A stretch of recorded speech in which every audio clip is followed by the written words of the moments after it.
స్తోత్రం స్తోత్రం స్తోత్రం. సర్వోన్నతుడ, సర్వాధికారి, సర్వ సృష్టికర్త నీకు వందనాలు వందనాలు. హల్లెలూయా హల్లెలూయా హల్లెలూయా.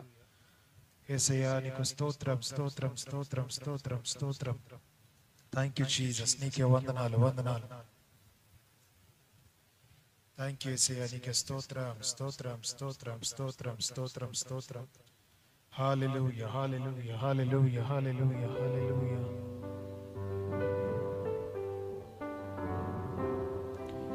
మనమందరం కూడా కొద్ది నిమిషాలు ప్రభుని స్తుతిద్దాం, కొద్ది నిమిషం ప్రభుని ఆరాధన చేసుకుందాం.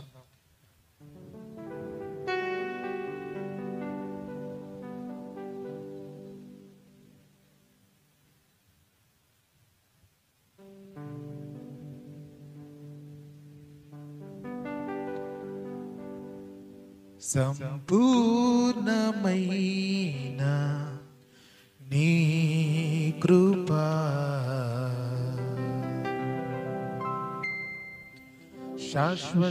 శాశ్వతమైనది, నీ కృపా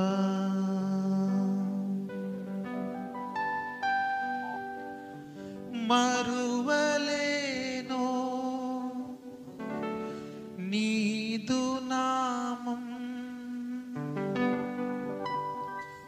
మరువలేను నీదు నామం, మరపురానిది నీ కృపా, మరపురానిది నీ కృపా.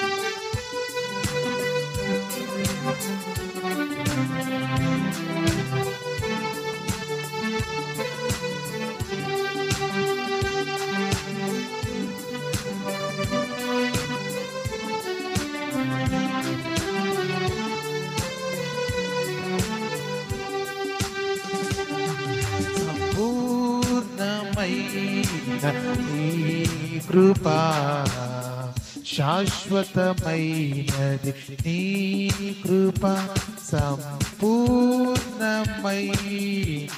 నీ కృపా శాశ్వతమైనది, నీ కృపా మరువలేను నీదు నామం, మరువలేను నీదు నామం, మరపురానిది నీ కృపా, మరపురానిది నీ కృపా సంపూర్ణమైన నీ కృపా శాశ్వతమైనది, నీ కృపా సంపూర్ణమైన నీ కృపా శాశ్వతమైనది, నీ కృపా.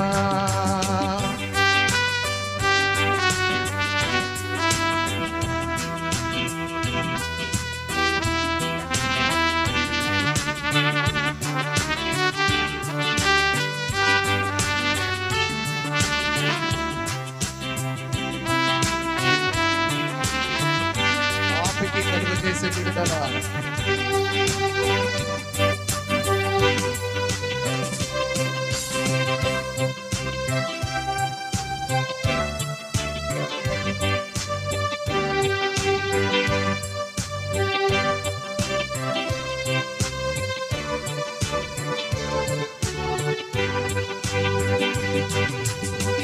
పాపికి విడుదల నీవు చూపిన ఈ కృపా పరమునా చేర్చుతా, నీవు చూపిన ఈ కృపా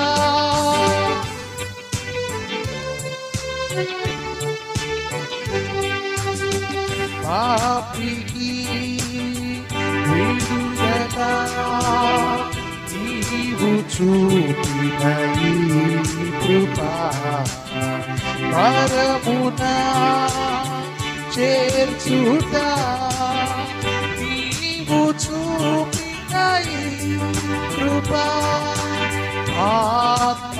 ఆత్మదేవుడని కృపా ఆరాధ్య దైవ ఈ కృపా ఆత్మదేవుడని కృపా ఆరాధ్య దైవ ఈ కృపా సంపూర్ణమైన ఈ కృపా శాశ్వతమైనది ఈ కృపా సంపూర్ణమైన ఈ కృపా శాశ్వతమైనది ఈ కృపా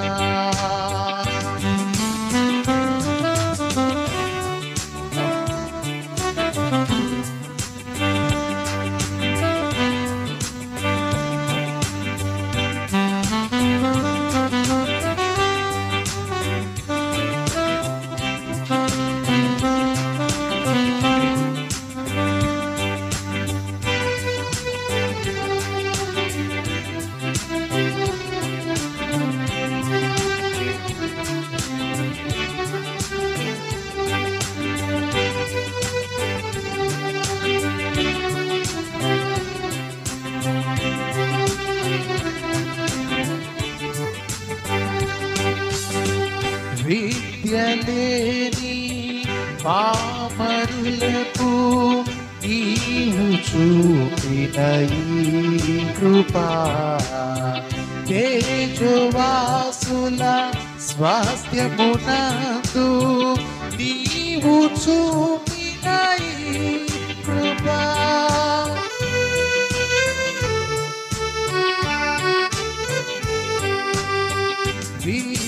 విద్యలేని పామరులకు నీవు చూపిన ఈ కృపా తేజవాసుల స్వాస్థ్యమునందు నీవు చూపిన ఈ కృపా ఆత్మదేవుడని కృపా ఆరాధ్య దైవము ఈ కృపా ఆత్మదేవుడని కృపా ఆరాధ్య దైవము ఈ కృపా సంపూర్ణమైనది కృపా శాశ్వతమైనది ఈ కృపా సంపూర్ణమైనది కృపా శాశ్వతమైనది ఈ కృపా మరువలేను నీదు నామా మరువలేను నీదు నామం మరపురానిది ఈ కృపా మరపురానిది ఈ కృపా సంపూర్ణమైన ఈ కృపా శాశ్వతమైనది ఈ కృపా సంపూర్ణమైన ఈ కృపా శాశ్వతమైనది ఈ కృపా సంపూర్ణమైన ఈ కృపా శాశ్వతమైనది ఈ కృపా సంపూర్ణమైనది కృపా శాశ్వతమైనది కృపా మరువలేను నీదు నామం మరువలేను నీదు నామం మరపురానిది కృపా మరపురానిది కృపా సంపూర్ణమైనది కృపా శాశ్వతమైనది నీ కృపా.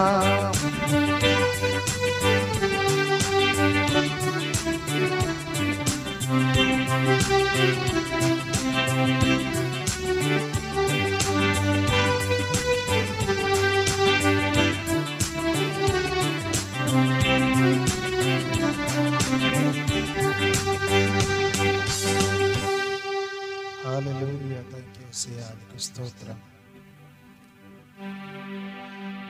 మరువలేను నీదు నామం, మరపురానిది నీ కృపా, మరపురానిది నీ కృపా. సంపూర్ణమైన నీ కృపా శాశ్వతమైనది నీ కృపా. సంపూర్ణమైన నీ కృపా శాశ్వతమైనది నీ కృపా.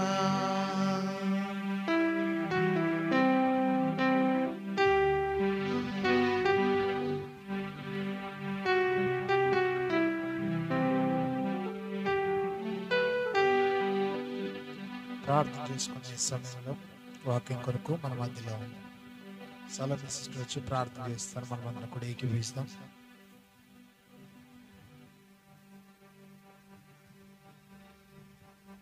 స్తోత్రం స్తోత్రం స్తోత్రం స్తోత్రం స్తోత్రం స్తోత్రం స్తోత్రం స్తోత్రం.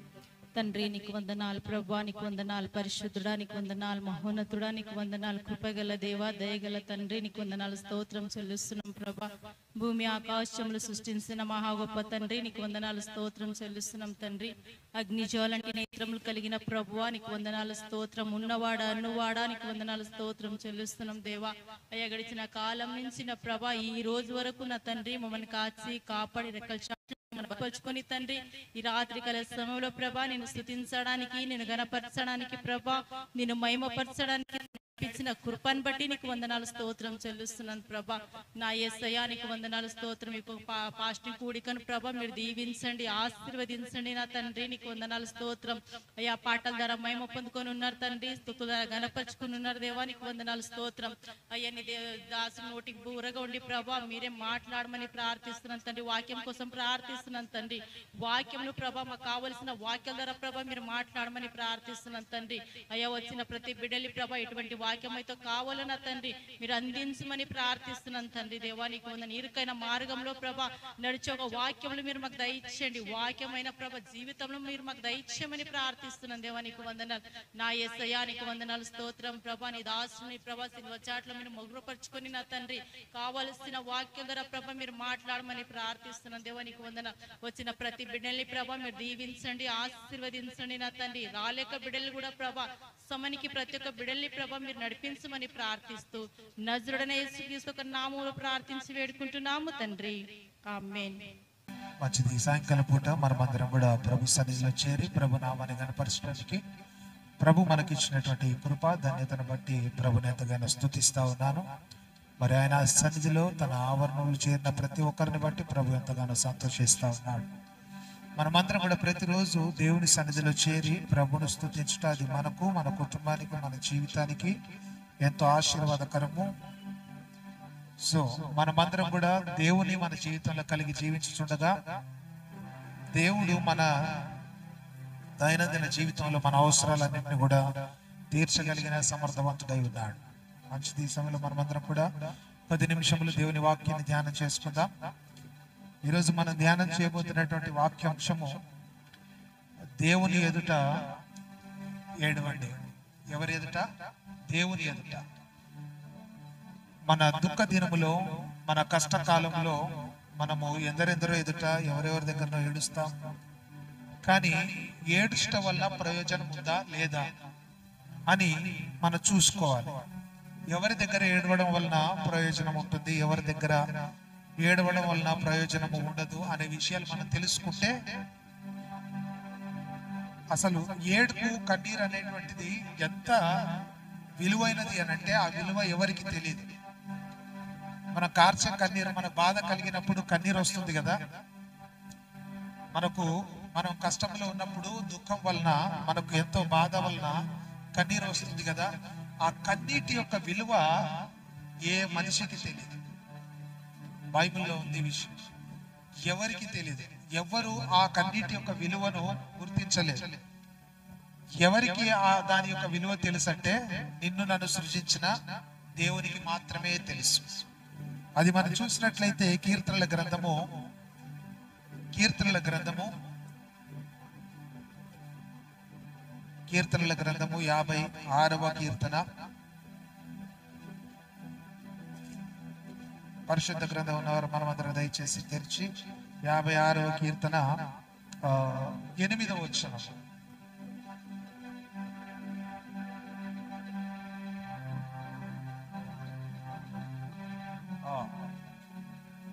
నా సంచారములను నీవు లెక్కించి ఉన్నావు, నా కన్నీళ్లు నీ బుడ్డిలో నుంచబడి ఉన్నవి, అవి నీ కవిలలో కనబడును కదా. ప్రైజ్ ది లార్డ్, హల్లెలూయా. మన కన్నీరు ఎందులో ఉంచబడి ఉన్నాయట? బుడ్డిలో. మనం పుట్టింది మొదలుకొని ఇప్పటి వరకు ఎందరెందరు ఎదుటనో ఏడ్చాం. తల్లిదండ్రులు ఎదుట, పిల్లల ఎదుట, భర్త ఎదుట, భార్య ఎదుట, బంధువుల ఎదుట, ఎవరి దగ్గర నుండైనా మనకు సహాయం కావాలంటే మన కష్టాన్ని బట్టి, మన దుఃఖాన్ని బట్టి, మన కళ్ళల్లో నుండి కన్నీరు వస్తున్నప్పుడు మరి చాలా మంది మనల్ని చూశారు. మన కన్నీరు కార్చుతున్నప్పుడు, మనం ఏడుస్తున్నప్పుడు, మన బాధల నుండి దుఃఖపడుతున్నప్పుడు, మన కళ్ళ నుండి వస్తున్నప్పుడు ఆ కన్నీటిని చాలా మంది చూశారు. ఎంతమంది ఆ కన్నీటి విలువ గుర్తించి మన విషయంలో తీసుకోవాల్సినటువంటి వేయవలసినటువంటి అడుగులు వేశారు, తీసుకోవాల్సినటువంటి నిర్ణయాలు ఎంతమంది తీసుకున్నారో మనకు తెలియదు. ఎందుకు అనంటే ప్రతి మానవుడు కూడా కష్టాల్లో ఉంటాడు, ప్రతి మానవుడు కూడా దుఃఖంలో ఉంటాడు. ఈ రోజు నువ్వు ఏడ్చావు, రేపు పొద్దున ఆయన ఏడుస్తాడు. నీకు సహాయం చేసిన వాడు ఎల్లుండి ఏడ్చే అవకాశం ఉంది. కానీ ప్రతి మానవుడు కూడా దుఃఖంలో ఉన్నప్పుడు, తన కళ్ళలో నుండి కన్నీరు వచ్చినప్పుడు ఏ మానవుడు కూడా అంత విలువనివ్వలేడు. ఎంత బుడ్డిలో దాచుకునేంత విలువ ఇవ్వలేడు. హల్లెలూయా. కేవలం ఒకే ఒకడు ఉన్నాడు, ఆయన నిన్ను నన్ను సృజించిన వాడు. ఆయనే మన కళ్ళల్లో నుండి కారుచినటువంటి కన్నీటి విలువ ఆయన తెలిసిన వాడు. ప్రైజ్ ది లార్డ్, హల్లెలూయా. నువ్వు నేను దుఃఖపడుతూ నిత్యము కృంగి కృషించి నలిగిపోతూ ఉండే స్థితిలో ఉండాలని కోరుకొని ఆయన మనల్ని సృజించలేదు. ఏదెన్ తోటలో ఆదామును హవ్వను సృజించి దేవుడు అక్కడ పెట్టినప్పుడు ఏడ్చుకుంటూ ఉండాలని చెప్పి పెట్టాడా? లేదు. సంతోషంగా వాళ్ళకున్నటువంటి ఆ సౌకర్యాలను చక్కగా ఉపయోగించుకుంటూ ప్రభువును నిత్యము స్తుతిస్తూ ఆనందంతో సంతోషంతో ఉండాలని. ఆదాము ఒంటరిగా ఉండటం మంచిది కాదు అని చూసి దేవుడు తనకు సాటి అయినా అక్కడ లోపం ఉంది, ఆయనకు బాధపడుతున్నాడు అంటే ఒంటరిగా ఉన్నాడు అని చెప్పి చూసి దేవుడు గమనించి ఆయన ఆ స్థితిలో ఉండటం ఆయనకు నచ్చలేదు దేవునికి. అందుకే దేవుడు ఏం చేశాడు? తన కొరకు ఒక సాటి అయిన సహాయం. ప్రతి జంతువు కూడా ఆడవి మగవి ఉన్నాయి, ఆడుకుంటున్నాయి, పాడుతున్నాయి, చక్కగా అవి ఎంజాయ్ చేస్తున్నాయి. కానీ ఆదాం మాత్రం వాటన్నిటికీ పేరు పెట్టిన వాడు. ఆదాం మాత్రం వాటన్నిటిపైన అధికారం కలిగినటువంటి వాడు. అయినా ఈ ఆదాము ఒంటరిగా ఉంటున్న ఇతను దుఃఖంలో ఉన్నాడు. అంటే ఇతడు మాట్లాడుకోవడానికి ఎవరు లేరు. ఇతని రూపం లాగానే ఇంకొకరు ఉంటే బాగుంటుందని చెప్పి దేవుడు ఏం చేశాడంటే తన ప్రకటముక నుండి స్త్రీని నిర్మించి తనకు సాటి అయిన సహాయంగా ఇచ్చాడు. అంటే మనం బాధపడ్డము దేవుడు చూడలేడు. నేను చెప్పాలనుకున్న విషయం ఏంటి? మనం దుఃఖపడ్డము, బాధపడ్డము, ఒంటరిగా ఉండి మరి ఆందోళన చెందడము దేవుడు చూడలేడు. మనం బాధపడుతున్న వేళ, మనం కన్నీరు కారుస్తున్నప్పుడు, మనం దుఃఖంతో ఏడుస్తున్నప్పుడు దేవుడు చూడలేడు. హల్లెలూయా. మన తల్లిదండ్రులు ఎదుట ఏడుస్తాం, వాళ్ళు దాచిపెడతారు మన కన్నీటిని? చెప్పండి. మనకేదో ఆపద వచ్చింది, ఆ ఆపదలో మన తల్లిదండ్రులు మనకు సహాయం చేస్తుండవచ్చు. ఆ సహాయము వారి శక్తికి మించింది కాకపోవచ్చు. వారి శక్తి ఎంతుందో వారి శక్తి కొలదిగా మనకు సహాయం చేస్తారు. మన భర్తే కావచ్చు, భార్య కావచ్చు, పిల్లలే కావచ్చు, మన బంధుమిత్రులే కావచ్చు, ఎవరైనా సరే మన కంటిలో నుండి కారుచున్న కన్నీరు ఏదైతే ఉన్నదో, దుఃఖంతో వచ్చుచున్న కన్నీరు, బాధలో వచ్చుచున్న కన్నీరు, ఈ కన్నీటి విలువ దేవునికి ఒక్కడికే తెలుసు. కాబట్టి ఆయన ఏం చేస్తున్నాడంటే ఆ కన్నీటిని బుడ్డిలో దాచిపెడుతున్నాడు. దేవునికి స్తోత్రం, హల్లెలూయా. ఏమని రాయబడింది ఇక్కడ? కీర్తనల గ్రంథము 56వ కీర్తన 8వ వచనములు, నా సంచారములను నీవు లెక్కించి ఉన్నావు. సంచారములు అంటే ఏంటి? సంచారములు అంటే ఏంటి అంటే కష్టములో, బాధలో మనం అటు ఇటు కొట్టుమిట్లాడుతాం చూడండి, దాన్ని అంటారు. అంటే ఈ కష్టం, ఫుట్బాల్ పరిస్థితి ఎలా ఉంటది? గ్రౌండ్ లో ఒకటే ఫుట్బాల్ ఉంటది, కానీ దాన్ని తన్నేవారు చాలా మంది ఉంటారు కదా, అవునా?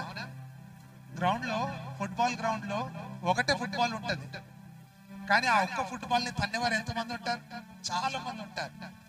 ఒకడు ఇక్కడ నుండి తంతే బాల్ అక్కడికి వెళ్తుంది, అక్కడ ఇంకొకడు ఉంటాడు, వాడు అక్కడ నుండి తంతాడు. దీన్నే సంచరించడం అంటాం. అయితే భక్తుడు చెప్పాలనుకున్న విషయం ఏంటంటే, ఈ ఫుట్బాల్ ఏ మాదిరిగా అయితే అటు ఇటు వెళ్తా ఉంటుందో ఒకటి తంతే, ఆ మాదిరిగా కష్టాలలో నేను ఒకసారి ఇక్కడ నుండి అటు పోతే అక్కడ నుండి మరో కష్టం వలన నేను ఇంకొక శోధనలో పడుతూ ఉన్నాను. నా సంచారములన్నీ కూడా నువ్వు ఎరిగి ఉన్నావు. ప్రైజ్ ది లార్డ్, హల్లెలూయా. ఏమంటున్నాడు అక్కడ భక్తుడు? నా సంచారములను నీవు లెక్కించి ఉన్నావు. నేను ఎన్నిసార్లు కొట్టుమిట్లాడుతూ ఉన్నాను, నేను ఎన్నిసార్లు సమస్యలకు గురి అవుతున్నాను, నేను ఎన్నిసార్లు దుఃఖానికి గురి అవుతున్నాను, నేను ఎన్నిసార్లు శ్రమలకు, శోధనలకు గురి అవుతున్నాను, ఎన్ని ఇరుకులు, ఇబ్బందులకు గురి అవుతున్నాను. ఒకటి కాకపోతే ఇంకొకటి, ఇంకొకటి కాకపోతే మరొకటి, ఇలా ఎన్నిసార్లు నేను గురవుతున్నాను, అవన్నీ కూడా నీకు లెక్కలో నువ్వు రాసి ఉంచావు. హల్లెలూయా. నీకు ఎన్ని కష్టాలు వచ్చాయో నీకు కూడా గుర్తు లేకపోవచ్చేమో, కానీ దేవునికి ఆ లెక్క ఉన్నది. ఎవరి దగ్గర ఉంది ఆ లెక్క? దేవుని దగ్గర ఉన్నది. నువ్వు పుట్టినప్పటి నుండి, నువ్వు పాలు తాగుతున్నటువంటి వయసు నుండి కూడా ఇప్పటి వరకు ఎన్ని కష్టాలు చూసావో, చిన్నదో పెద్దదో, నీకు లెక్క లేకపోవచ్చేమో, కానీ దేవుని దగ్గర ఆ లెక్క ఉన్నది. హల్లెలూయా. మన దేవుడు మనల్ని ఎంత ప్రేమిస్తున్నాడంటే, నువ్వు ఎన్నిసార్లు కష్టాలు పాలయ్యావు, ఎన్నిసార్లు దుఃఖపడ్డావు, ఎన్నిసార్లు శోధనలకు గురయ్యావు, ఎన్నిసార్లు శ్రమల పాలయ్యావు, ఆ లెక్క అంతా కూడా ఆయన తన దగ్గర ఉంచి ఉన్నాడు.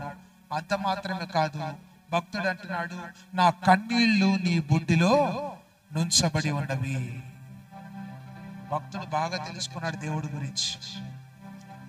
ఎవరి ఎదుట ఏడ్చిన ప్రయోజనము లేదు, కానీ దేవుని ఎదుట ఏడ్చినప్పుడు నా కన్నీటిని ఆయన బుడ్డిలో దాచి ఉంచుతున్నాడు. అంటే ఎప్పుడు పెడతామండి? సహజంగా ఈ బుడ్డిలో మనం నూనె ఉంచుతుంటాం, విలువైన అత్తరు ఉంచుతాం కదా. ఇప్పుడు కూడా మన హైదరాబాద్ లో, ఓల్డ్ సిటీలో చిన్న చిన్న బుడ్డిలు దొరుకుతాయి, సెంట్ బాటిల్స్ దొరుకుతాయి. అత్తరు బుడ్డి అంటే అందులో అత్తరు ఉంటుంది, నూనె బుడ్డలు ఉంటాయి, అందులో నూనె ఉంటుంది, విలువ కలిగినటువంటిది. అక్కడ ఒక పాపాత్మురాలు స్త్రీ యేసు దగ్గరకు వచ్చి అత్తరు బుడ్డి పగలగొట్టి ఆ అత్తరు యేసు పాదాలకు పూస్తుంది కదా. అప్పుడు ఏమంటారు శిష్యులు? ఈ అత్తరును అమ్మి ఈ విలువ వచ్చిన ఆ వచ్చిన ధనము, ఆ వచ్చిన ఆ డబ్బు పేదవారికి పంచిపెట్టవచ్చు కదా అంటారు వాళ్ళు. అంటే విలువైన వస్తువులు ఉంటాయి అందులో. ఎందులో? బుడ్డిలో. అందరు చెప్పాలి, ఎందులో? బుడ్డిలో. విలువ కలిగినటువంటి ద్రవ్యం ఉంటుంది, విలువైన ద్రవ్యం ఉంటుంది. కానీ ప్రభు మన కన్నీటిని ఒక విలువైనటువంటి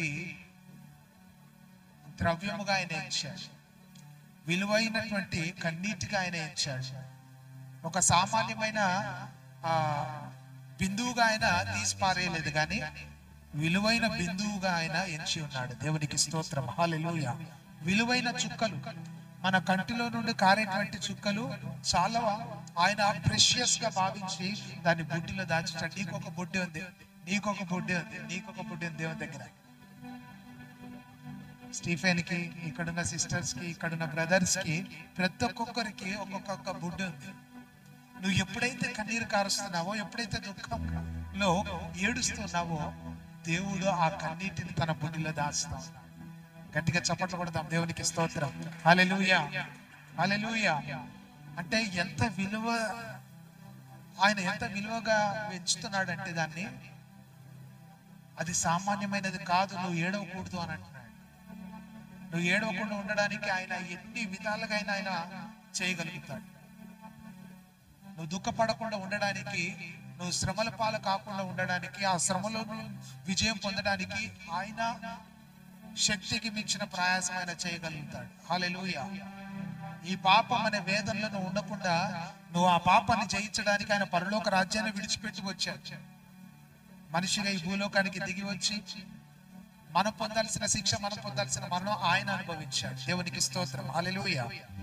అయితే ఈరోజు మనం ధ్యానం చేయబోతున్న అంశము, దేవుని ఎదుట ఏడవండి. మనకు దుఃఖం వచ్చినప్పుడు, బాధ వచ్చినప్పుడు మనుషుల ఎదుట ఏడవకండి దయచేసి.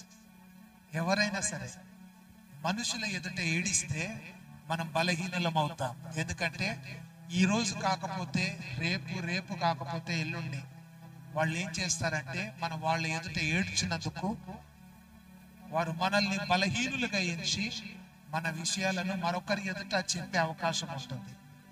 మనం ఏడ్చిన దానికి వారు మనల్ని బలహీనులుగా ఎంచి మరింతగా మనల్ని బలహీనులుగా చేసే అవకాశం ఉంటుంది. హల్లెలూయా. ఎందుకంటే మన కార్చే కన్నీటి విలువ ఈ మనుషులకు తెలియదు. ఈ మనుషులకు తెలిస్తే వాళ్ళు ఇలాంటిది చేసి ఉండేవారు. ఈ మనుషులు ఎవరు కూడా ఈ యొక్క కన్నీటి విలువ తెలిసినటువంటి వారు కారు. దేవుడు ఒకడే మన యొక్క కన్నీటి విలువ తెలిసిన వాడు. కాబట్టి 56వ కీర్తన 8వ వచనంలో ఏం చూస్తున్నాము? ఆయన మన కన్నీటిని బొడ్డిలో దాచి ఉంచున్నాడు. మన కన్నీరు విలువ తెలిసిన దేవుని ఎదుట ఏడిస్తే దానికి ప్రతిఫలం దొరుకుతుంది. అప్పుడు మనకు ప్రయోజనకరంగా ఉంటుంది. అంతేగాని ప్రయోజనం లేనటువంటి మనుషుల ఎదుట మనం ఏడ్చినప్పుడు మనం ఇంకా కించపరచబడతాము, ఇంకా అపహసించబడతాము, ఇంకా వాళ్ళు మనల్ని హేళన చేస్తారే తప్ప ప్రయోజనము ఏమీ ఉండదు. కారణం ఏంటంటే వాళ్లకు ఈ కన్నీటి విలువ తెలియదు. అప్పుడప్పుడు చాలా దుఃఖం అనిపించినప్పుడు, అప్పుడప్పుడు బాగా ఏడుపు వచ్చినప్పుడు, దుఃఖం ఉంటది అందరికి సహజంగానే, నాకు ఉంటది, మీకు ఉంటది. కానీ ఎక్కువ నాకు ఎక్కడ ఏడుపు వస్తుంది అంటే దేవుని సన్నిధానంలోనికి వచ్చినప్పుడు ఆయన ఎదుట ఏడుస్తాను. దేవునికి స్తోత్రం, హల్లెలూయా. ఎందుకంటే మనుషుల ముందు ఏడ్చినప్పుడు దాని విలువ వారికి సరిగ్గా అర్థం కాదు. శిష్యులకు కూడా అక్కడ అర్థం కాలేదు. అత్తరు బుడ్డిని పగలగొట్టి ఆ అత్తరు యేసు పాదాల మీద పోసినప్పుడు ఆ విలువ వారికి అర్థం కాలేదు. అక్కడ అత్తరు నమ్మి వచ్చిన ఆ వెలను మరి పేదవారి మధ్య పంచిపెట్టే దానికంటే కూడా యేసు పాదాల మీద పోసి తల వెంట్రుకలతో తుడిస్తే అది చాలా విలువైనది. ఆ కార్యం కంటే కూడా ఈ కార్యం చాలా గొప్పదని ఆవిడికి తెలుసు, కానీ శిష్యులకు తెలియలేదు. అది యేసు ప్రభు ఒకడికి మాత్రమే తెలుసు మన కంటిలో నుండి కార్చున్నటువంటి కన్నీటి విలువ, బాష్ప బిందువు యొక్క విలువ ఆయనకు ఒకడికే తెలుసు. కాబట్టి ఈ రోజు నుండి ప్రతి ఒక్కరము మనం ఎప్పుడైనా ఏడుస్తాము అంటే ఖచ్చితంగా ఎవరి దగ్గర ఏడవాలి? ఎవరి ఎదుట ఏడవాలి? దేవుని ఎదుటనే ఏడవాలి. ఎందుకంటే ఆయనే వాటిని బుడ్డిలో దాచి ఉంచుతాడు. ఆయనకే తెలుసు దాని యొక్క విలువ. హల్లెలూయా. ఇక చూద్దాం దేవుని పిల్లలారా, బైబిల్ గ్రంథంలో ఎవరెవరు ఏడ్చారు, ఏమి జరిగింది? నిర్గమకాండము 2వ అధ్యాయము, నిర్గమకాండము 2వ అధ్యాయము 23వ వచనం. అలాగున అనేక దినములు జరిగిన మీదట ఐగుప్తు రాజు చనిపోయెను. ఇశ్రాయేలీయులు తాము చేయుచున్న వెట్టి పనులను బట్టి నిట్టూర్పులు విడుచుచు మొరపెట్టుచుండగా తమ వెట్టి పనుల నుండి వారు పెట్టిన మొర్ర దేవుని యొద్దకు చేరెను. కాగా దేవుడు వారి మూలుగును విని అబ్రహాము, ఇస్సాకు, యాకోబులతో తాను చేసిన నిబంధనను జ్ఞాపకము చేసుకొనెను. దేవునికి స్తోత్రం, హల్లెలూయా. ఐగుప్తు దేశములో బానిసలుగా ఉన్న ఇశ్రాయేలీయులు వీళ్ళందరూ కూడా వెట్టి చాకిరీ చేస్తున్నారు. ఏం చేస్తున్నారు? వెట్టి చాకిరీ. అంటే వాళ్ళు చేస్తున్న ప్రయాసానికి ప్రతిఫలం లేదు, వారు చేస్తున్న ప్రయాసానికి విలువ లేదు. వారు చేస్తున్న ప్రయాసం ఎలా ఉందంటే శక్తికి మించిన ప్రయాసం వారు చేస్తున్నారు. ఈరోజు మనం ఉద్యోగము చేస్తున్నప్పుడు ఉద్యోగంలో 8 గంటల ఉద్యోగం కొందరు చేస్తారు, 10 గంటలు, 12 గంటలు, 16 గంటల ఉద్యోగం కూడా చేసేవాళ్ళు ఉన్నారు. నేను కూడా గత కాలంలో దాదాపు 16 గంటల ప్రయాసం చేసిన అతి అనుభవం కూడా నాకు ఉన్నది. అంటే దానికంటే కూడా మించిన ప్రయాసము ఇశ్రాయేలీయులు ఆ బానిసత్వములో ఉండి చేస్తా ఉన్నారు.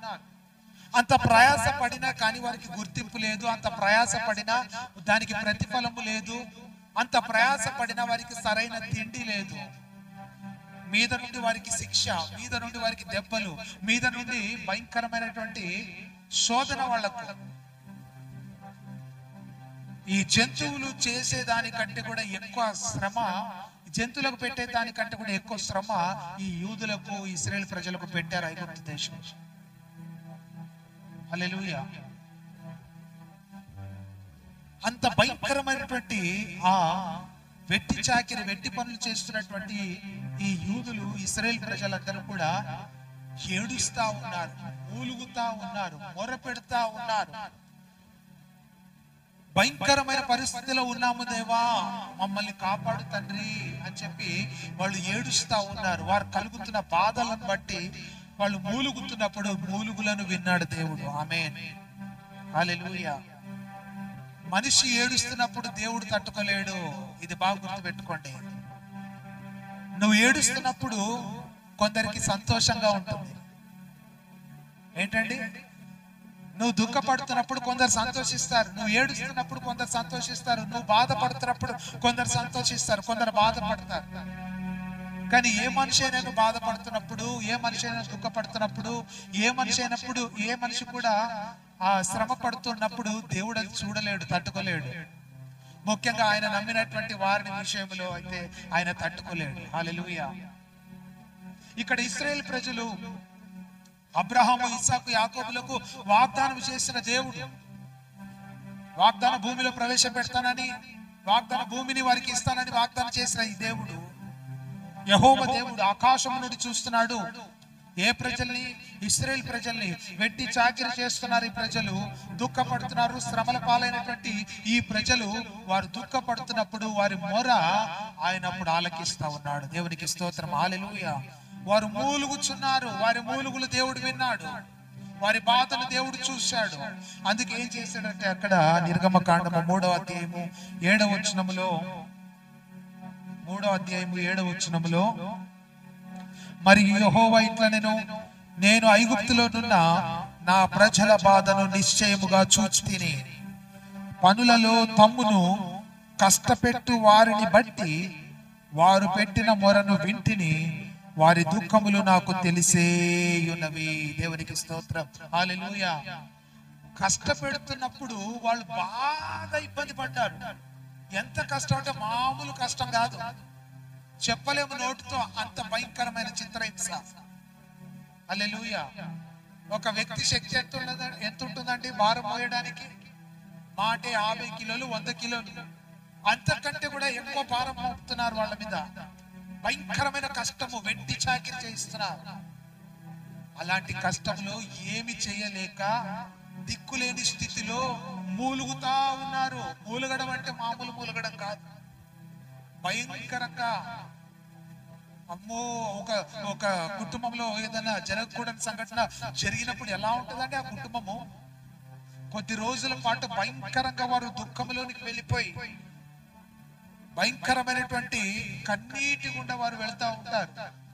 దానికంటే కూడా ఎక్కువగా మూలుగుతూ, దానికంటే కూడా ఎక్కువగా వారు ఏడుస్తూ మొరపెడుతున్నారు.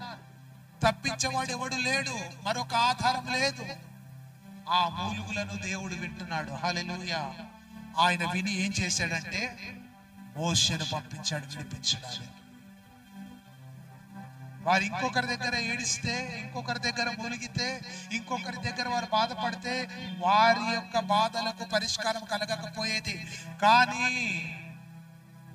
వారిని కష్టపెడుతున్న వారి విషయంలో వారు బాధపడుతున్నప్పుడు దేవుడు ఈ జనాంగాన్ని ఎన్నుకున్నాడు. ఈ జనము వారిని రక్షించే వారు ఎవరైనా ఉన్నారా అని చెప్పి ఎదురు చూస్తున్నప్పుడు ప్రభువు వారి మూలుగులు విని మోషే నడిపిస్తాడు. ఐగుప్తు బానిసత్వం నుండి విడిపిస్తాడు. హల్లెలూయా. ఎలా విడిపించడం అని అందరికీ తెలుసు. ఊరికే పోయి మోషే గారు చెప్పిన వెంటనే రాలేదు వారు బయటికి. ఫరో హృదయం కఠినంగా మారుతా ఉన్నది. ఆయనను ఓడించాల్సి వచ్చింది. ఎన్నో తెగుళ్ళు రప్పించాల్సి వచ్చింది. అప్పుడు పోయి ఐగుప్తు రాజు ఏం చేశాడంటే ఇశ్రాయేలు ప్రజల్ని పంపించాడు. అయినా ఒప్పుకోక ఏం చేశాడంటే వారిని తరమడం మొదలు పెట్టాడు. అయినా కానీ ప్రభు అందులో కూడా విజయాన్ని ఇచ్చాడు. ఏదో సులభంగా దేవుడు వారికి విజయాన్ని ఇవ్వలేదు, కానీ వారు ఆ బానిసత్వం నుండి బయటికి రావడానికి ఎన్నో చేశాడు ప్రభు. హల్లెలూయా. కేవలము వారి దుఃఖాన్ని ఆయన చూశాడు కాబట్టి, ఆయన వారి కన్నీటిని చూశాడు కాబట్టి. రెండవదిగా చూసినట్లయితే సమూయేలు మొదటి గ్రంథము 1వ అధ్యాయము 10వ వచనం. బహు దుఃఖ క్రాంతురాలై వచ్చి యెహోవా సన్నిధిని ప్రార్థన చేయుచు బహుగా ఏడ్చుచు. ఎవరి స్త్రీ? హన్నా. తనకేం లోపము? గర్భఫలము లేదు. ఈ బాధ ఎవరికి తెలిసి ఉంటదంటే పెళ్ళైన తర్వాత ఒక 3-4 సంవత్సరాల వరకు కూడా పిల్లలు లేకపోతే ఆ బాధ వాళ్ళకి తెలిసి ఉంటుంది. ఎందుకంటే లేచిన వెంటనే వాళ్ళ ముఖాన్ని ఎవరు చూడాలనుకోరు. మన సంఘంలో కూడా 7 సంవత్సరాలు, 8 సంవత్సరాలు, 9 సంవత్సరాల వరకు కూడా పిల్లలు లేనప్పుడు ఎంత అద్భుత రీతిగా దేవుడు కార్యం చేశాడంటే 9-10 సంవత్సరాల తర్వాత వారిని దర్శించాడు. హల్లెలూయా. వారి గర్భాన్ని తెరిచాడు, వారికి ఉన్న నింద తీసివేశాడు, వారికి ఉన్న లోపము తీసివేశాడు. హల్లెలూయా. తను వారి యొక్క దుఃఖాన్ని చూశాడు, వారి కన్నీటిని చూశాడు, ఆశీర్వదించాడు. ఇక్కడ అదే విధంగా హన్నాను కూడా చూసినప్పుడు తన గర్భఫలం లేనప్పుడు ఎవరో దగ్గరికి వెళ్ళి ఆమె ఏడవలేదు, కానీ దేవుని సన్నిధికి వచ్చి ఏడ్చింది. ఆయనకే తెలుసు ఆ కన్నీటి యొక్క విలువ ఏంటిదో. ఆయనకే తెలుసు ఆ యొక్క బాష్ప బిందువు యొక్క విలువ. వేరే వాళ్ళ దగ్గర ఏడిస్తే ప్రయోజనం లేదు. కాబట్టి ఆమె దేవుని సన్నిధికి వెళ్ళి బహు దుఃఖ క్రాంతురాలై వచ్చి యెహోవా సన్నిధిని ప్రార్థన చేయొచ్చు, బహుగా ఏడ్చుచు. కొందరు దొంగ ఏడుపులు ఏడుస్తారు కదా, చూస్తే ఈమె నిజంగా దుఃఖంలో ఉండి ఏడుస్తుంది, గర్భఫలం లేదు. కొందరు దొంగ ఏడుపులు ఏడుస్తారు, ఆటి ఏడుపులకు ప్రయోజనం ఉండదు. అలాంటి ఏడుపులకు, అలాంటి కన్నీటికి ప్రతిఫలం ఆశించకూడదు. అలా దొంగ ఏడుపులు ఏడ్చి ఏదో సాధించాలని చెప్పి ప్రయాసపడతారు, కానీ దాని ద్వారా వచ్చిన ప్రతిఫలం ఏది ఎక్కువ కాలం నిలవదు. నిజమైన కన్నీరు ఉంది, నిజమైన దుఃఖంతో వస్తున్న ఆ కన్నీటిని దేవుడు పరిష్కరిస్తాడు. అన్ని రకాల కన్నీటిని తీసుకొచ్చి బుడ్డిలో పెట్టడాయన. నిజంగా ఎవరు దుఃఖంలో ఉండి నిజంగా ఎవరు కన్నీరు గారుస్తున్నారు అటువంటి వారి కన్నీటిని ఆయన బుడ్డిలో దాచి ఉంచి దానికి ప్రతిఫలం ఇస్తాడు. అన్న నిజంగా దుఃఖంతో వేదనతో ఏడ్చింది, అందుకే దేవుడు ఏం చేశాడు, తనను దర్శించాడు. 19వ వచనంలో చూస్తున్నాం. అక్కడ తరువాత వారు ఉదయమందు వేగిరమే లేచి యెహోవాకు మొక్కి తిరిగి రామాలోని తమ ఇంటికి వచ్చిరి. అంతటా ఎల్కానా తన భార్య హన్నాను కూడెను. యెహోవా ఆమెను జ్ఞాపకం చేసుకొనెను గనుక హన్నా గర్భము ధరించి దినములు నిండినప్పుడు ఒక కుమారుని కనెను. దేవునికి స్తోత్రం. హల్లెలూయా, హల్లెలూయా. పరిష్కారం ఎవరు కలిగించారు చెప్పండి? హన్నా కన్నీటికి పరిష్కారం దేవుడే కలిగించాడు. పెళ్ళై చాలా సంవత్సరాలు అయింది, కానీ పిల్లలు లేరు. కానీ ఎప్పుడు దేవుడు వారిని ఆశీర్వదించారు, ఎప్పుడు దేవుడు వారి దాంపత్య జీవితాన్ని ఆశీర్వదించాడు, ఎప్పుడు హన్నాను దర్శించాడు దేవుడు అని అంటే అక్కడ ఒక లోపం ఉంది. అక్కడ తాను చేయాల్సినటువంటి పని ఒకటి ఉంది, జరగాల్సిన పని ఒకటి ఉంది. ఏంటి? కన్నీరు కార్చాలి. దేవుని సన్నిధిలో ఆవిడ కన్నీరు కార్చాడు. అంతకుముందు ఒంటరిగా ఏడ్చిందేమో ఇంట్లో, అంతకుముందు బంధువులు ఎదుట ఏడ్చి ఉండొచ్చేమో, అదైతే రాసలేదు బైబిల్లో. కానీ సహజంగా సూటిపోటి మాటలతో ఇబ్బంది పెడుతున్నప్పుడు ఏ స్త్రీకైనా, పెళ్ళైన స్త్రీకి పిల్లలు లేనప్పుడు బాధ అనిపిస్తుంది. దానికి ఉదాహరణగా చూసినట్లయితే నా తల్లి పెళ్ళైన తర్వాత మరి 3-4 సంవత్సరాలు అవుతుంది, మరి గర్భఫలం లేనప్పుడు మరి మరొక సంబంధం కొరకు మా నాయనమ్మ వాళ్ళు చూస్తున్నారట మా నాన్నకు. ఎంత బాధ అనిపిస్తుంది అండి. ఇప్పుడు మా తల్లికి ఎలా ఉంటుంది చెప్పండి, ఆ దుఃఖం వేరుంటది. ఆ దుఃఖము ఆమె అనుభవించింది కాబట్టి అప్పుడప్పుడు చెబుతూ ఉంటది. ఆ దుఃఖం గుండా వెళ్ళిన వాళ్ళకే ఆ దుఃఖం ఏంటిదో అనేది తెలుస్తుంది. బావిలో దూకిన వాడికే తెలుస్తుందిగా నీళ్ళు ఎంత లోతున్నాయనేది. ఆ బావి ఎంత లోతు అనేది అప్పుడే తెలుస్తుంది. ఏదో ఊరికేట్ల మాటలతో చెప్తుంటే అర్థం కాదు. ఇక్కడ సలోమి సిస్టర్ ఉన్నారు, తర్వాత నయోమి సిస్టర్ ఉన్నారు, రిబికా సిస్టర్ కూడా ఉన్నారు. మరి ఇలా చూస్తే ఆ దుఃఖం వాళ్ళకు తెలుసు, ఆ బాధ వాళ్ళకు తెలుసు. గర్భఫలము పొందుకోవడానికి ఆలస్యమైనప్పుడు ఆ సూటిపోటి మాటలేంటో, మరి దాని వలన మరి ప్రజలు ఏమేమి మాట్లాడుకుంటారో, కుటుంబంలో ఎలాంటి పరిస్థితులు ఏర్పడతాయో వాళ్ళకి తెలుసు ఆ దుఃఖం. అన్న కూడా దేవుని సన్నిధిలో వచ్చి ఏడ్చేంత వరకు ఏడవక ముందు ఎక్కడెక్కడ ఏడ్చుండొచ్చు. బహుశా ఇంట్లో ఒంటరిగా ఏంటి నాయన ఇది దుఃఖము, నాకెందుకు పిల్లలు కలగట్లేదు అని చెప్పి ఏడ్చుండొచ్చు. కానీ ఆమె దేవుని ఎదుట వచ్చి ఏడ్చింది చూడు, అప్పుడు ఆ కన్నింటికి పరిష్కారం దేవుడు కలిగించాడు. హల్లెలూయా. అందుకే అంటున్నాను, ఇశ్రాయేలు ప్రజలు అక్కడ బాధలో ఉండి ఏడ్చారు, దేవుడు వారి ఏడుపును చూచాడు, వారికి పరిష్కారం కలిగించాడు, ఐగుప్తు నుండి బయటికి తీసుకొని వచ్చాడు. హన్నా ఏడ్చింది, దేవుని సన్నిధికి వచ్చి అయ్యా నాకు పిల్లలు లేరు, ఒక కుమారుడు నాకు దయచేయమని ఏడ్చింది. దేవుడు తన కన్నిటిని ఆ గుడ్డిలో దాచాడు. ఇదిగో సమూయేలు అనే కుమారుడిని మరి హన్నాకు అనుగ్రహించాడు. హల్లెలూయా. మనం చూసినట్లయితే యెషయా గ్రంథం 38వ అధ్యాయము, యెషయా గ్రంథము 38వ అధ్యాయము 1 నుండి 6 వచనాల్లో మనం చూసినట్లయితే, ఆ దినములలో హిజ్కియాకు మరణకరమైన రోగము కలుగగా ప్రవక్తయు ఆమోజు కుమారుడినైన యెషయా అతని యొద్దకు వచ్చి, నీవు మరణమవుచున్నావు, బ్రతుకవు గనుక నీ ఇల్లు చక్కబెట్టుకోమని యెహోవా సెలవిచ్చి ఉన్నాడని చెప్పగా, అతడు తన ముఖమును గోడ తట్టు తిప్పి, యెహోవా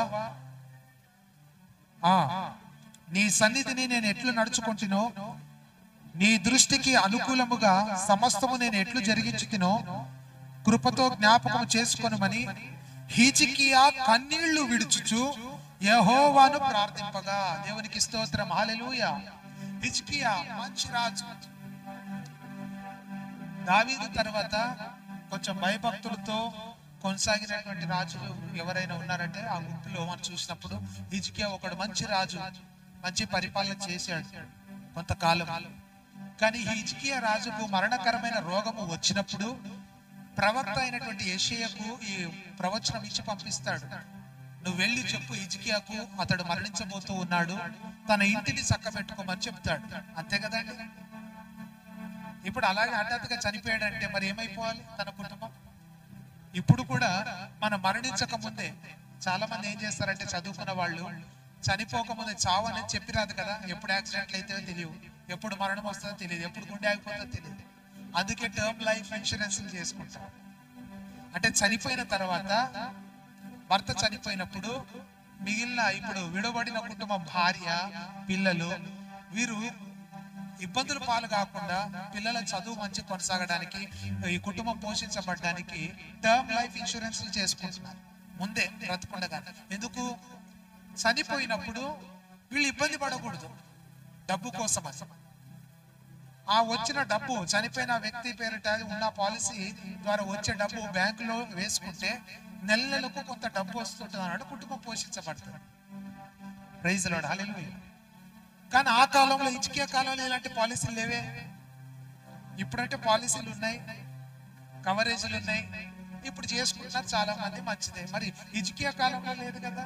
అందుకే నీ ఇంటిని చక్కబెట్టుకో అంటే చనిపోబోతున్నావు, మరి ఎవరికి అప్పగిస్తావో ఏం లేదు, ఏది ఎక్కడుందో అన్ని కూడా మరి చెప్పుకో అందరికి, నీ కుటుంబాలకు, నీ కుటుంబీకులకు అని చెప్పి ఈ మాట ఎప్పుడైతే యెషయా ప్రవక్త చెప్పాడో వెంటనే ఇతడు బాధపడడం మొదలు పెడతాడు, ఏడుస్తాడు. నీ సన్నిధిలోనే ఎట్లా నడుచుకున్నా ఒకసారి జ్ఞాపకం చేసుకోయ్యా అని హిజ్కియా రాజు. హల్లెలూయా. అప్పుడు అంటూ ఈ మాటలన్నీ కూడా పలుకుతూ కన్నీళ్లు విడుస్తున్నాడు, గోడ వైపు తిప్పి ప్రార్థన చేస్తూ ప్రభుకి ఇవన్నీ కూడా జ్ఞాపకం చేస్తూ కన్నీరు కారుస్తావు. ఆమేన్. మనము ఈ రోజు నేర్చుకున్న ఈ అన్ని విషయాల్లో కూడా ప్రభు మన కన్నీటిని విలువగలదిగా ఎంచుతూ ఉన్నాడు. నువ్వు ఏడుస్తుంటే సంతోషించే వాళ్ళు చాలా మంది ఉంటారు, నువ్వు ఏడుస్తుంటే నేనేం చేయాలి అనేటోళ్ళు చాలా మంది ఉంటారు. నేనేం చేయాలి, నువ్వు ఏడుస్తే నీకు దుఃఖం కలిగితే నేనేం చేయాలి అనేటోళ్ళు ఉంటారు. ఏం చేయలేక వాళ్ళు వచ్చి కన్నీరు కూడా చూడలేరు. కనీసం వచ్చి ఎవరైనా కన్నీరు తుడిచినా ఆగుతాయి కన్నీళ్ళు? దానికి పరిష్కారం వస్తుందా? లేదు. కానీ పరిష్కారం కలిగించేవాడు దేవుడు ఒకడే. ఆయనకొక్కడికే కన్నీటి యొక్క విలువ తెలుసు, ఆయన బుడ్డిలో దాచుతున్నాడు. కాబట్టి హిజ్కియా కన్నీటిని కూడా దేవుడు చూసి ఏం చేశాడో తెలుసా? మన చివర్లో అక్కడ చదువుతున్న 6వ వచనంలో, ఇంకా 15 సంవత్సరముల ఆయుష్యము నీకిచ్చేదను. దేవునికి స్తోత్రం. గట్టిగా చప్పట్లు పడతా. నువ్వు ఏడుస్తే ఆయన చూడలేడు, తట్టుకోలేడు. ఇది గుర్తుపెట్టుకోండి బాగా. నువ్వు ఏడుస్తే దేవుడు చూసి ఊరుకొని ఉండలేడు, మౌనంగా ఉండలేడు. నువ్వు ఏడుస్తూ ఆయన తట్టుకోలేడు. హిజ్కియా ఏడ్చాడు. నువ్వు చనిపోబోతున్నావు అంటే ఏడ్చాడు హిజ్కియా. ఏడ్చి ఏడ్చి గోడ వైపు తిరిగి ఏడుస్తూ ఉన్నప్పుడు ఆయన కన్నీటిని చూసి తట్టుకోలేక, పో చెప్పు, ఏ ప్రవక్త అయితే వచ్చి చెప్పాడో నువ్వు చనిపోతున్నావని, అదే ప్రవక్తకి ఇచ్చి చెప్తాడు, పంపిస్తాడు. ఏమని? ఇంకా 15 సంవత్సరాల ఆయుష్ దేవుడు నీకు ఇస్తున్నాడు. హల్లెలూయా, హల్లెలూయా. మరణ పడకల మీద ఉన్నప్పుడు చాలా మంది ఏడ్చి ప్రార్థన చేస్తారు. మరణ పడకల మీద ఉన్నప్పుడు చాలా మంది ఏడుస్తారు, దుఃఖంతో మొరపెడతారు ఆ వ్యక్తి బాగైపోవాలని చెప్పి. ఎందుకు ఆ వ్యక్తి బాగైపోతాడు అంటే ట్రీట్మెంట్ల ద్వారా కాదు. ఆ వ్యక్తి విషయంలో ఇంతమంది ఆ కుటుంబ సభ్యులు ఏడుస్తున్నారు, ఆ సంఘం వారు ఏడ్చి ప్రార్థన చేస్తున్నారు. ఆ కన్నీరు చూసి దేవుడు మౌనంగా ఉండలేడు, చూస్తూ ఉండలేడు. ఆయన ఆ కన్నీటిని, ఆ విలువ తెలిసిన వాడు కనుక ఆయన బుడ్డిలో దాచి దేని కొరకైతే మనం కన్నీరు కారుస్తున్నామో ఆయన దాని విషయంలో పరిష్కారం చేస్తున్నాడు. హల్లెలూయా, హల్లెలూయా. చాలా మందికి కన్నీటి ప్రార్థన అనుభవం ఉండదండి. ఈ అనుభవంలోనికి మనం రావాలి, అప్పుడే ఆ ప్రేయర్ అనేది సక్సెస్ అవుతుంది. హల్లెలూయా. హిజ్కియా ఏడ్చాడు. ఆయనకు 15 సంవత్సరాల ఆయుష్. ఎవరిస్తారండి ఆయుష్ ఈరోజు? గ్యారెంటీగా ఎవరైనా రాసి ఇవ్వగలుగుతారా? నువ్వు ఇన్ని సంవత్సరాలు ఏ బాధ లేకుండా ఉంటావు, ఏ అనారోగ్యం లేకుండా ఉంటావు అని చెప్పి రాసి ఇవ్వగలుగుతారా? ఎవ్వరు రాసి. ఎంబీబీఎస్ పిహెచ్డీలు చేసినా ఏ డాక్టర్ కూడా రాసి ఇవ్వలేదు. హల్లెలూయా.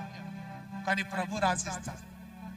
15 సంవత్సరాల ఆయుష్ నీకు పొడిగించాను పో అంటే అయిపోయింది.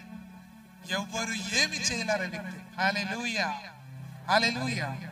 అదే అండి కన్నీటిలో ఉన్న గొప్ప శక్తి. ఇక్కడ కూడా మనం చూసినట్లయితే నెహెమ్యా గ్రంథం 1వ అధ్యాయం 4వ వచనం. నెహెమ్యా గ్రంథం 1వ అధ్యాయము 4వ వచనం. మరియు యెరూషలేములో నుండి దేవుని మందిరమును కట్టించుటకై స్వేచ్ఛార్పణను కాక ఆయా స్థలములలోని వారు తమ యొద్ద నివసించు వారికి వెండి బంగారములను వస్తువులను పశువులను ఇచ్చి సహాయం చేయవలెనని ఆజ్ఞాపించెను. ఒకసారి చదవండి. నెహెమ్యా గ్రంథము 1వ అధ్యాయం 4వ వచనం. ఈ మాటలు వినినప్పుడు నేను కూర్చుండి ఏడ్చి కొన్ని దినములు దుఃఖముతో ఉపవాసం ఉండి ఆకాశ మందలి దేవుని ఎదుట విజ్ఞాపన చేసి తిని. దేవునికి స్తోత్రం. హల్లెలూయా. ఇక్కడ నెహెమ్యా భక్తుడు ఏం చేస్తున్నాడంటే ఒక రాజుగారి దగ్గర మరి జ్యూస్ అందించేటువంటి పని చేసే వ్యక్తిగా ఉన్నాడు. రాజుగారికి జ్యూస్ కావాలంటే మరి పాత్రలో జ్యూస్ వేసి మరి రాజుగారికి అందించేటువంటి ఒక పొజిషన్ లో పనివాడుగా ఉన్నాడు. మరి ఈ పనివాడికి ఏం తక్కువయ్యా? మరి రాజుగారి దగ్గర ఒక పనిచేసే వ్యక్తిగా ఉన్నాడంటే ఆయనకి ఏం తక్కువ? ఆయనకి ఏదో తక్కువై కాదు ఆయన ఏడ్చేది. ఆయన ఎందుకు ఏడుస్తున్నాడంటే యెరూషలేము పాడైపోయిన సంగతిని ఎప్పుడైతే ఆయన విన్నాడో దుఃఖపడుతున్నాడు. హల్లెలూయా. దేవుని మందిరం పాడైపోయిన స్థితిలో ఉన్నందుకు ఆయన దుఃఖపడుతున్నాడు. ఆమేన్. అయితే దుఃఖపడుతున్న నెహెమ్యా ఏడ్చినప్పుడు దేవుడు నెహెమ్యా యొక్క కన్నీటిని చూశాడు, దాచి ఉంచాడు. అయితే ఒక రోజు రాజుగారి దగ్గరికి మరి ఆ జ్యూస్ తీసుకెళ్లి ఇచ్చినప్పుడు రాజుగారు గమనిస్తారు. ఎప్పుడు కూడా రాజుగారి దగ్గరికి జ్యూస్ అందించడానికి మరి ఏదైనా ఆహార పదార్థాలు ఇవ్వడానికి వెళ్ళినప్పుడు చక్కగా నవ్వుకుంటూ ఇవ్వాలి. మనం కూడా రెస్టారెంట్కి వెళ్ళినప్పుడు డోర్ తీసేవాడు ఎట్లా ముఖం మార్చుకొని అని మూగుతో వంకరకి పెట్టి డోర్ తీస్తాడా? చెప్పండి. అలా ట్రైనింగ్ ఉంటది. నీకు ఏ బాధ ఉన్నా ఏ కష్టం ఉన్నా నీకు డబ్బిచ్చేది దేనికి? డబ్బిచ్చేది దేనికి? నీకు ఎన్ని బాధలు ఉన్నా పక్కన పెట్టి నువ్వు ఇట్లా నవ్వుకుంటూ స్మైల్ తో డోర్ తీసి వెల్కమ్ చేయాలి. అంతే. అది వాడి పని. వెయిటర్ కూడా వస్తాడు. వెయిటర్ కూడా వచ్చి ఇంట్లో భార్యతో గొడవ పడే వస్తాడు. అయినా కానీ అక్కడ వచ్చిన కస్టమర్ ని ఏం చేయాలైనా, how can I help you sir, మీకు ఏ విధంగా నేను సహాయపడగలను, మీ ఆర్డర్ చెప్పండి, let me know your order అని అంటాడు. ఆయన అడిగేటప్పుడు ఇట్లా చక్కగా నవ్వుకుంటా, ఆ మెనూ కార్డు కూడా నవ్వుకుంటా ఇస్తాడు, స్మైల్ ఇచ్చి. కానీ మనసులో ఏముంటది? దుఃఖం ఉంది, పర్సనల్ ప్రాబ్లమ్స్ ఉంటాయి. కానీ ముందు మాత్రం ఏంటి? నవ్వుకుంటూ ఉండాలి. ఎందుకు? కస్టమర్ దేవుడు లాంటి వాడు. రెస్టారెంట్లకు, బట్టల దుకాణాలకు, ఈ అన్ని షాపులకు, షాపింగ్ మాల్లకు కస్టమర్ దేవుడు లాంటి వాడు, రాజు లాంటి వాడు. అందుకే కొన్ని షాప్ లో కూడా కింగ్ నెవర్ బార్గెయిన్స్ అని అంటున్నాడు. అంటే రాజు ఎప్పుడు కూడా తక్కువ చేయి అని అడుక్కోడట అని రాస్తారాడ కౌంటర్ దగ్గర. ఎక్కడ బిల్ అయితే కడతాం చూడు. మన ఇండియాలో ఆడవాళ్ళకి చాలా అలవాటు ఉంటది.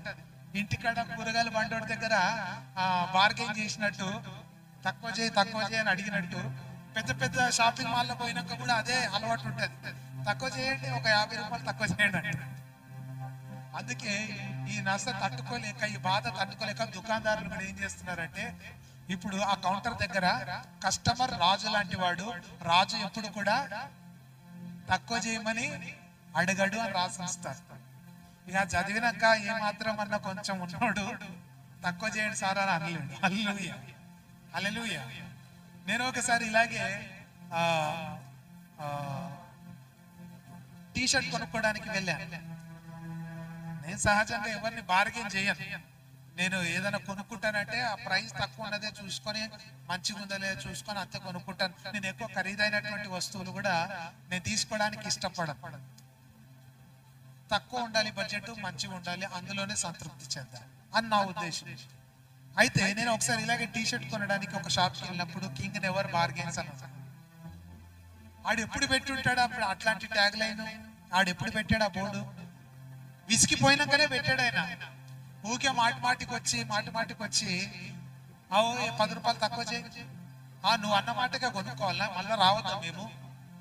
ఇలాంటి డైలాగులు ఇని చాలా అయిపోయి, కస్టమరు రాజు లాంటి వాడు. రాజు ఎప్పుడు కూడా తక్కువ చేయని అడుగుతాడు. ఎక్కడ రాజు? ఆయన రాజు.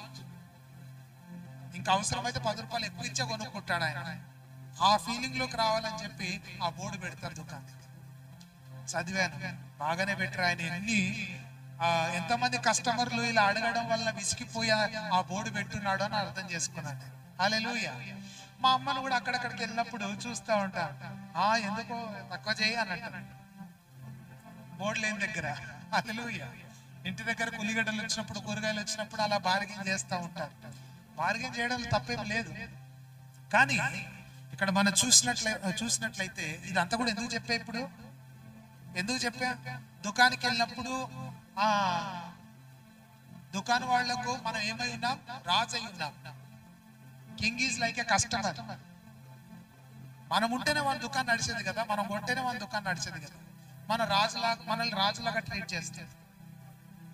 అందుకే రెస్టారెంట్ పోయినప్పుడు నవ్వుకుంటూ తలుపు తెరుస్తారు, నవ్వుకుంటూ వచ్చి గ్లాస్ పెడతారు, ప్లేట్లు పెడతారు, ఆర్డర్ తీసుకుంటారు, నవ్వుకుంటూ చక్కగా వడ్డిస్తారు.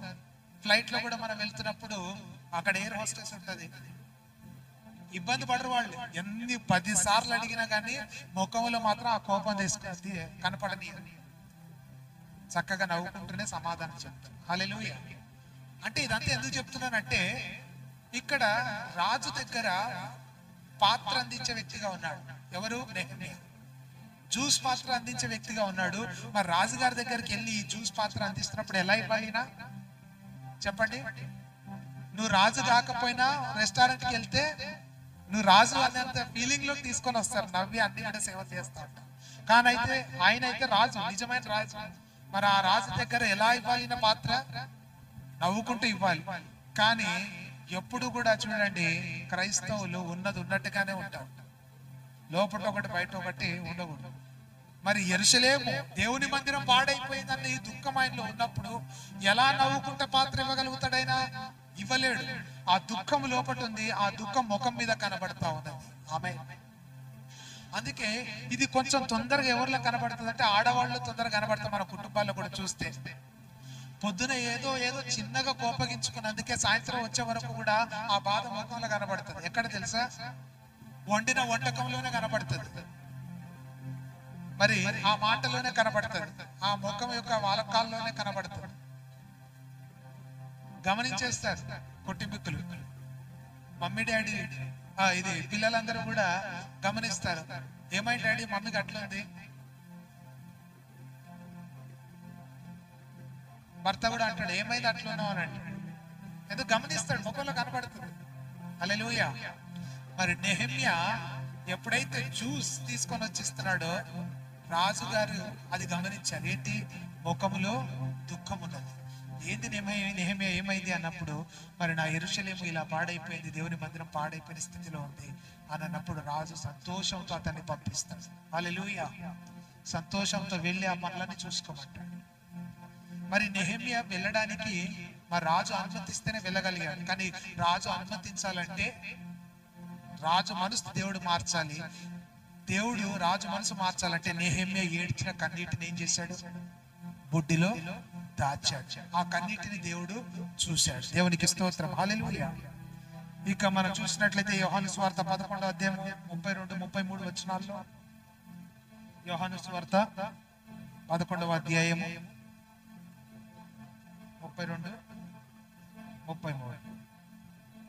అంతటా మరియ యేసు ఉన్న చోటికి వచ్చి ఆయనను చూచి ఆయన పాదముల మీద పడి, నీవిక్కడ ఉండిన ఎడల నా సహోదరుడు చావకుండా నేను ఆమె ఏడ్చుటయు ఆమెతో కూడా వచ్చిన యూదులు ఏడ్చుటయు యేసు చూచి కలవరపడి ఆత్మలో మూలుగుచు అతని ఎక్కడ నుంచితిరని అడుగగా. Praise the Lord. హల్లెలూయా. దేవుడు మరియా యొక్క ఏడుపును చూశాడు, యూదులు కూడా ఏడవడం చూశాడు, వారి కన్నీటిని చూశాడు. చూసిన వెంటనే లాజర్ని ఎక్కడ పెట్టారు అని చెప్పి అడిగాడు ఆయన. ఆమేన్. వాళ్ళందరూ కూడా ఏడుస్తారు దేనికోసము? లాజర్ చనిపోయాడని ఏడ్చారు. మనము దుఃఖపడుతున్నప్పుడు దేవుడు మనల్ని ప్రేమిస్తున్నాడు గనక మనం దుఃఖపడుతున్నప్పుడు ఆయన చూడలేడు, మన కన్నీరు కార్చుతున్నప్పుడు ఆయన చూడలేడు.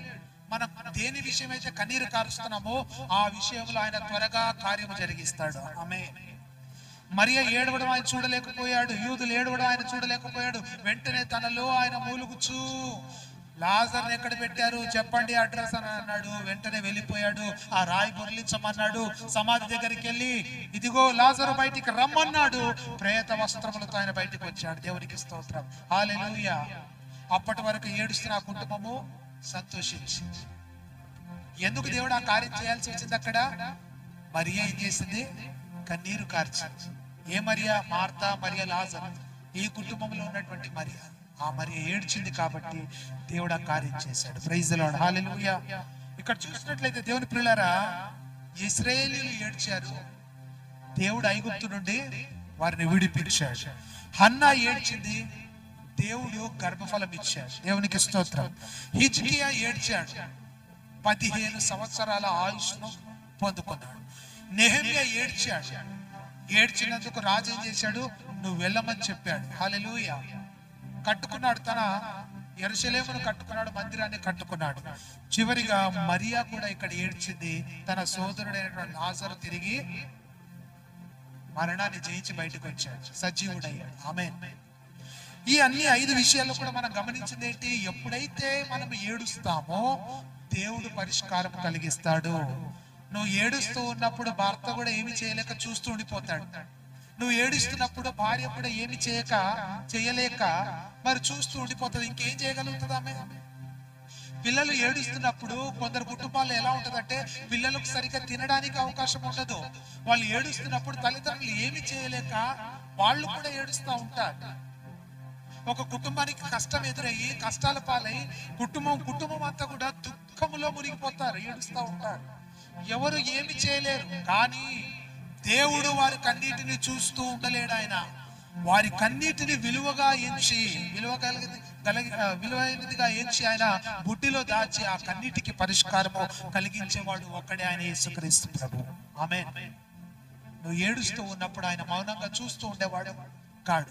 అందుకే ఏడ్చేది ఉంటే దయచేసి ఎవరి దగ్గర ఏడవకండి. ఎవరి దగ్గర ఏడవండి చెప్పండి? దేవుని దగ్గర. మీరు పక్కన ఉన్న వారితో చెప్పండి, దేవుని దగ్గర ఏడు అని చెప్పండి. దేవుని దగ్గర ఏడు. హల్లెలూయా. నిజంగా చాలా దుఃఖం అనిపిస్తుంది కదా కొన్ని కష్టాలు వచ్చినప్పుడు. దేవుని సన్నిధిలో అలా కన్నీరు కారుస్తూ ఉన్నప్పుడు భక్తుడు కూడా, దావీదు కూడా ఎక్కడ ఏడ్చాడు చెప్పండి? ఆలకీలకు చెప్పుకొని ఏడవలేదు. దేవుని సముఖంలోంచి నా కన్నీరు ఏరులై పారుచున్నది. ఏరులై అంటే అలా సరస్సులాగా వరదలా కొట్టుకొని పోతున్నది. అంతగా ఎక్కడ ఏడుస్తున్నాడు ఆయన? వాళ్ళ దగ్గర వీళ్ళ దగ్గర కాదు. స్టీఫెన్ నా దగ్గరకు వచ్చి ఏడ్చాడు అనుకోండి, ఏం చేస్తాను నేను చెప్పండి? నాకు శక్తికి మించింది ఉంటే నేను ఏమి చేయలేను. ఆయన గురించి నాకు దురుద్దేశము ఉంటే ఆయన బాగా ఏడుస్తున్నాడు, ఇంకా బాధపడాలని చెప్పి అనుకుంటారు. మనుషులు ఈ విధంగా కోరుకుంటారు, నువ్వు ఏడుస్తున్నప్పుడు పరిష్కారం చేయలేవు, నువ్వు ఇంకా బాధపడాలి, ఇంకా ఏడవాలి, ఇంకా దుఃఖాల పాలవ్వాలని అనుకుంటారు. కానీ దేవుడు మాత్రం నువ్వు ఏడుస్తుంటే పరిష్కారం చేయాలనుకుంటాడు. ఆమేన్. ఇప్పుడు మన చేతిలో ఎవరి దగ్గరకన్నా పోయి ఏడుస్తామా? పరిష్కారం చేయలేని మనుషుల దగ్గర పోయి ఏడుస్తామా? లేకపోతే మన కన్నీటికి పరిష్కారం కలిగించే దేవుని దగ్గరికి వెళ్ళి ఏడుస్తామా? అది మన చేతిలో ఉన్నది. హల్లెలూయా, హల్లెలూయా.